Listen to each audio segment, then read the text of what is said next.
Hello guys, my name is Amit Sani and I welcome you in this daily UPMCQ series. We are taking here on a daily basis. Both Hindi and English language lessons are available. In the morning the Hindu lessons come, and in the evening these MCQ lessons they come. So follow them religiously. We are going to discuss a very important topic today, that is Article 370 and 35A, and in a brief with some basic details we will take these things, and some other questions are also there. So these are very crucial details, and let's start the lesson. Pocket News app is trending on Google Play. You can download that. All these courses by top faculties are available, and the description is given below the videos, and these numbers you can call on them, and you can visit the website also where these all courses are available. PDF you will get here on this particular Facebook group. Telegram channel you will also find there. You can follow me on Instagram too, and this is the link for Telegram channel, so you can type that and you can search for these things on website also. Next, question 1. Parliament of India and J&K can alter the definition of PR, means permanent resident. This means permanent resident through a law passed with 2/3 majority. First of all, in J&K there is an issue of permanent residence, and Article 35A mainly deal with this issue of permanent residence. So 35A mainly does not deal with the issue of extension of Indian citizenship to the state. So this is a wrong statement, and it is the right of J&K's assembly only that who will be declared as permanent resident, because the 1954 presidential address and the presidential order was there, and in that this 35A was given a force to, and they decided this issue according to their own condition. Means in 1950s they decided a date that till this date in 1957, if the people who are residing in Jammu and Kashmir and we declared them as permanent resident on some conditions, then they will be called PR, and they will be only able to buy and sell land in Jammu and Kashmir in the future. Their kids and their generations will be able to study here in the state supported colleges and universities and all, and they will only able to get the jobs under state government. So that's the case, and it's a kind of a privilege which was given under Article 370. Article 370 was a special provision which gave the autonomous state to the J&K state. So we need to go into some basic details about the history, and then only we can understand the issue. You see, in the starting, when we got independence, then all these princely states were asked that you can join India, you can join Pakistan, or you can stay free. That time Jammu and Kashmir was very unique, and they wanted to stay free, but Pakistan's army, they attacked the state of Jammu and Kashmir, and at that time Dogra king the King Hari Singh was there, Maharaja Hari Singh ji was there, and the population was majorly Muslim at that time. So that was a unique situation, but in those times king was wielding the main authority there, and people were complying according to the kingdom rules. But now democracies are there, kings are no more there. So that's why it's a complex problem, because things were decided at that time, and it has become so complex an issue that when Pakistan attacked Kashmir, then we had to send the help there. After Hari Singh ji demanded the help from us, so then he said that there must be a relation with India only, and after that some orders were given there, and kingdom was dissolved, and then the Constituent Assembly was assigned, and Constituent Assembly was made, and they made the Constitution of Jammu and Kashmir. So they have a separate constitution of their own, and Article 370 was brought up there. B.R. Ambedkar said that Article 370 should not be there, but it was brought up there, and it gave the autonomous status there. So it's a temporary provision, but it gives the special status to Jammu and Kashmir, and maximum powers are there with the state of Jammu and Kashmir, and that means the powers are there with the assembly of the Jammu and Kashmir there. So that is the case. So this citizenship issue was also there under these Article 370, and under this Article 370 the power was given that they can add any exception to the provisions, and 35A is that kind of exception. And because of this power under Article 370, presidential order came in 1954, and that gave this provision of Article 35, section 35A, which talks about the permanent residence issue. And why permanent residence issue? Because at that time, Radha Hari Singh ji expressed this problem that many of these Britishers and all, they all want to come to Kashmir because Kashmir is a very beautiful place and the conditions are so attractive that everyone wants to settle down here. So this way all outsiders will be coming here and we will all be suppressed here. So that's why he wanted to keep the area isolated, and that's why Mr. Nehru, our Prime Minister, he considered this issue, and this was added in Article 370 and the provision 35A was added into it. So that was the issue and that was the main reason. Now let's see the basics. India is having the federal features and we have union list, state list and concurrent list. But apart from three important areas, defense, communication and foreign affairs, apart from these three subjects, all other things which are coming under union list or state list or any particular list, these residual powers will be there with the Assembly of the Jammu and Kashmir. They are not with the Parliament, unlike the other case. Means for whole India, residual powers are there with the Parliament, but here they are with Jammu and Kashmir. And any other act, any other particular law which will be applicable in Jammu and Kashmir or not, that will be decided by Assembly of Jammu and Kashmir. So that's the case. Till 1957, the Constituent Assembly of Jammu and Kashmir was there, and it got dissolved in 1957. Till that time, they did not dissolve or abrogated this Article 370. So that's why it became a permanent feature, and that's why the special status remains. And whatever law from the Indian Parliament which will be applicable in Jammu and Kashmir or not, that is decided by the Jammu and Kashmir, apart from these three. So that's why it's a main problem. And this 35A was brought up under 370.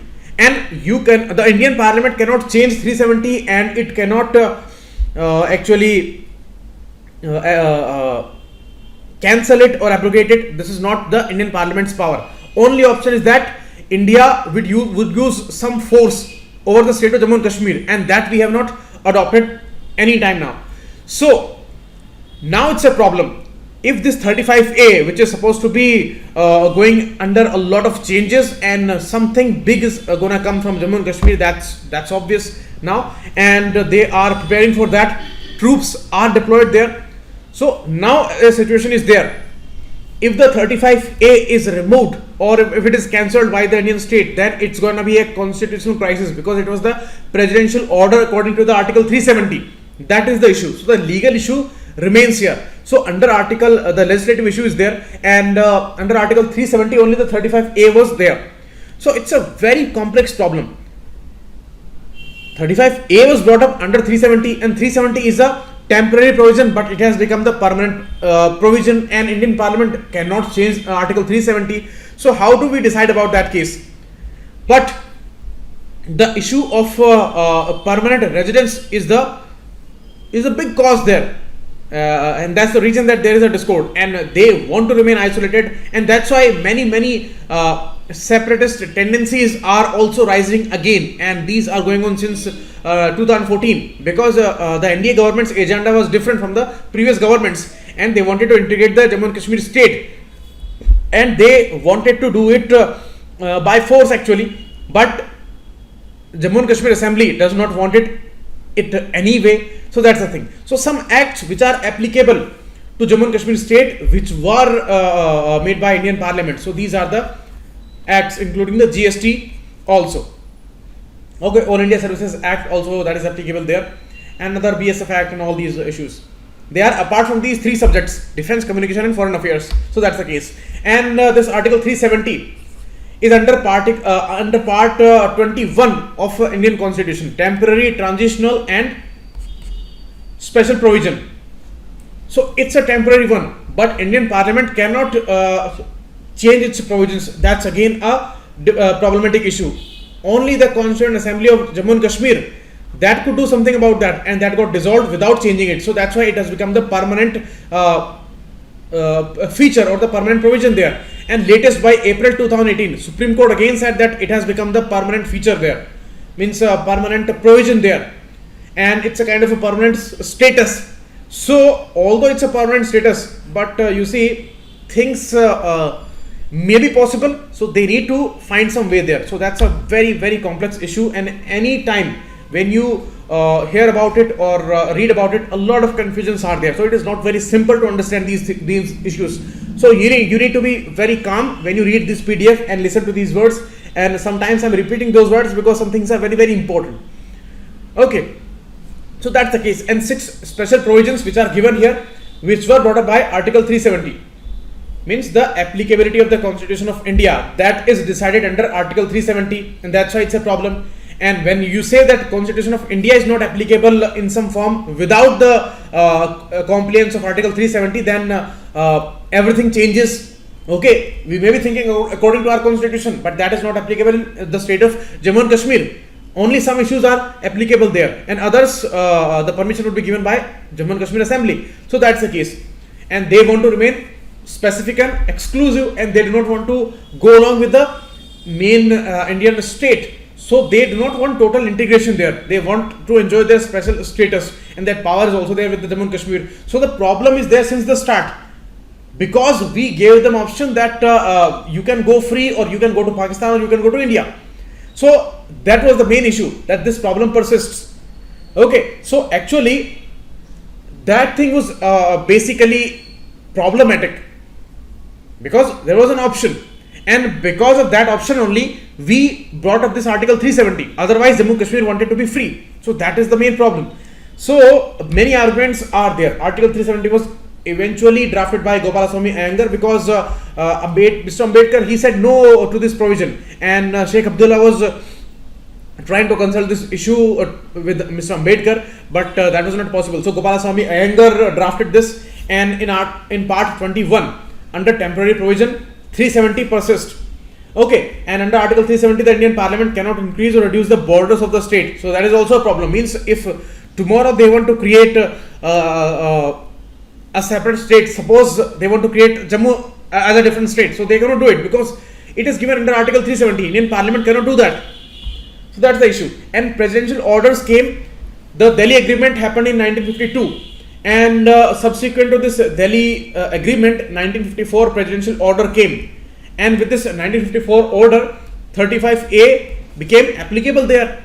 So the roots of 54 are there in 52, and 52 was important for what? 52 was important for dealing with the extension of Indian citizenship to the Jammu and Kashmir as a state subject, and they decided about that. And later, subsequent to this 52, the presidential order of 54 that came. Okay, and Article 35A now is applicable there. So I'm very sure that you will need to go through this video again. You will need to listen this video again, because it's a very complex issue, and you go through the PDF and you will understand each and everything very clearly. So that will become simple in the end. Next question is the Bureau of Indian Standard. Recently the Changthai goat, or the Pashmina goat, or the Pashmina wool, that got a recognition by BIS, and they say that Pashmina wool should not be copied illegally, and this should not be misused, and the purity should remain there. So BIS is the national standard body of India. It is working under which ministry? It is the Ministry of Consumer Affairs and Food and Public Distribution. So B is the answer here. And many questions have been asked by UPSC also regarding BIS. You see, in 1947 a body came into existence as Indian Standard Institute. In the old times you must have seen this particular symbol, the ISI mark, that was there, and that was brought up in 1947, and then in 1952 the act came regarding ISI Act. Then in 1986, till that time it was going on, then they needed to bring a lot of new provisions there. So according to the standardization scheme, they brought 1986 Act, BIS Act, and then BIS was established. Now the 2016 Act has repealed this 86 Act, and now BIS is working under the BIS Act of 2016. So it's the activities of standardization mainly that it is taking care of. Headquarters are there in New Delhi, regional offices are there here, And you see WTO norms are applicable there. Ministry of Commerce is the nodal ministry for WTO matters in India, and there are many questions of standardization also. So for those questions, Ministry of Commerce has given this responsibility to the BIS institution, BIS body, that you will answer these TBT questions, trade barriers and these standardization and all these issues. So BIS is giving answers to these questions, and it is made a nodal body for this issue by Ministry of Commerce, and which itself is the nodal ministry for WTO matters. So that's the issue, and you can read all these things. In 1952 ISI Act was there, then in 86 the BIS Act came, and in this BIS 25 members are there. President of this bureau is a Union Minister of Consumer Affairs, Food and Public Distribution, and under the same ministry's administrative control BIS works, and Vice President is the Minister of State for the same ministry there, because two types of ministers are there in the center, the Union Minister and the Minister of State. So both are there, and this is the detail here. Next, these are the important works that it does: standards formulation and product certification, system certification. Many important schemes are going on for those things. Okay, these are mentioned here: laboratory services and quality testing, hallmarking of these golds and all, consumer affairs, foreign manufacturers. Regarding that, FMCS scheme is going on since 2000 year, registration scheme under the mighty ministry, and this order for electronics and information technology goods is going on. Training, for the training purpose, NITS, National Institute of Training for Standardization, that was established in 1995, and that is there in Noida near Delhi, and that actually comes under NCERT region and in the state of UP, so Noida. Next, CGA, Controller General of Accounts. You must have heard about the CAG office, Controller and Auditor General of India. So it's an Auditor General, so it's a auditing work mainly. Actually, India's CAG is not a controller. It does not have any control over these expenses and all. It can only audit. So actually, it's an auditor office only. We should call it an Auditor General, but conventionally we are calling it CAG office. So it is not like the Britain institution where it has control over these expenses also. So because it only inspects these accounts after the expenditures are done.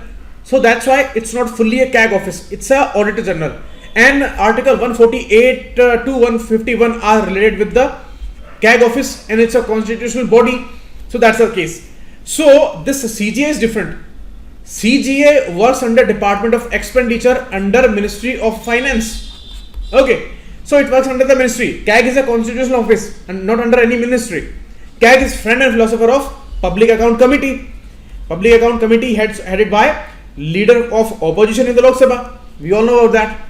So that's the case. So that's the connection. And under Article 150, it is written there that the president would decide with the advice of CAG that how these accounts of the center and the states, they will be maintained. So accounts are maintained by CGA office. So the president has given this order regarding that, and that is taken from Article 150. So the relation is there with the Article 150, but it is not a constitutional body. This is wrong. So both the statements are wrong here. D9 is the answer. Okay, you can see Giriraj Prasad Gupta recently became the CGA, working under the Department of Expenditure. This office works under this Ministry of Finance, and it's an apex accounting authority and principal advisor on accounting matters to the union government also, not a constitutional body, and derives its mandate and exercises the power from Article 150 of the Constitution, as I told you, and the details are given here. And it is responsible for the establishing and maintaining a technically sound management accounting system. So main issue of accounting and process of payments, receipts and accounting in central ministries, and monthly annual accounts of the government, central government, and the technical standards of the accounting is also maintained by the same body, and the banking arrangement for government expenditures, these are also done by this body, and it keeps all the collection of receipts and all, and it is responsible for coordination and monitoring the progress of these actions taken on the recommendation which are contained in Public Account Committee and CAG. So the work is related to these bodies, and the actions taken by them, these are maintained by CGA, and it publishes a booklet annually called Accounts at Glance. Okay, and the cadre management of the Indian Civil Account Services and the Group B offices also. So all these works are important with the CGA office. Next question is regarding Indus script, and it is not the mother of Devanagari script, because Devanagari script is related to Hindi language, and Hindi language came thousands of years later, and it was there in around 3500 BCs. And this script, also called Harappan script, we do not know anything about that. We have not deciphered this till now. Okay, so language, these are two things. There is languages and there are scripts. Under these languages we write something and we write with the scripts. So Hindi is the language, Devanagari is the script, and this is the Indus script. Language, we do not know which language was there, but we only know that something was written there as symbols, and unique methods were there. Some diagrams, symbols, and particular indications were there. So that's the Indus script, Harappan script. We only know about that, and in the Harappa city this was discovered at first. So it is not the mother of Devanagari script, because it is nowhere related to that. Next, rebus principle. Recently it was found by some archaeologists that they were using rebus principle. Means, suppose there is a leaf and there is a bee, okay, and you draw both of them. Then if it is here and it is here, then you will call it bee leaf. Means it's some words are attached with these pictures, and you are just reciting those words. Okay, so by these symbols you call them belief. Actually this is just a word. Okay, we call this as bee and we call this as leaf. So bee leaf. So that is the way, that is called the rebus principle, and that was somewhere used in this script. So this much they have known about that. So they have not deciphered this language, but this much they have known, and some other crucial details they knew about that. So second statement is correct. Only 2 is the correct option, because third is wrong. You see, like Urdu language, it was written mainly from right to left. In Hindi or English we are writing left to right, but it is not a strictly issue, because they were writing in both the directions sometimes. So it is not there that all the times they were writing from right to left. This is not the right statement. So D is the answer here, and you can read all the details in the PDF here. This is all given. Okay. Next, Thudumbu. Thudumbu is what? It's not a tribal festival, it's not a temple ritual, and it's not a martial art. Talari Payattu is a martial art that was asked by UPSCs, but it is not that. Thudumbu is an instrument actually, and you can see in the picture, this is the instrument made of mud and woods and all, and it was used in ancient India also, mainly in the southern part of India, and they were using it to scare away these animals and all. So it was used for that. Then later with the Vijayanagar kingdom, it was supposed to be reintroduced, and that was going on. So many issues are there, and there is a related folk art called Thudumbatam. Means this instrument used and this art is used. So it's a rhythm of celebration and played at temple festivals. So that's the case. So it's not a temple festival. It's Thudumbatam is it's a kind of a folk art, and Thudumbu instrument is used, and it is also called Jamab Kidumutti and Thidumam Uruti and Chera. So these are all. So details are given here, and you can read everything regarding that. In Kerala it is called Thambolam Melam, and it's made up of mud.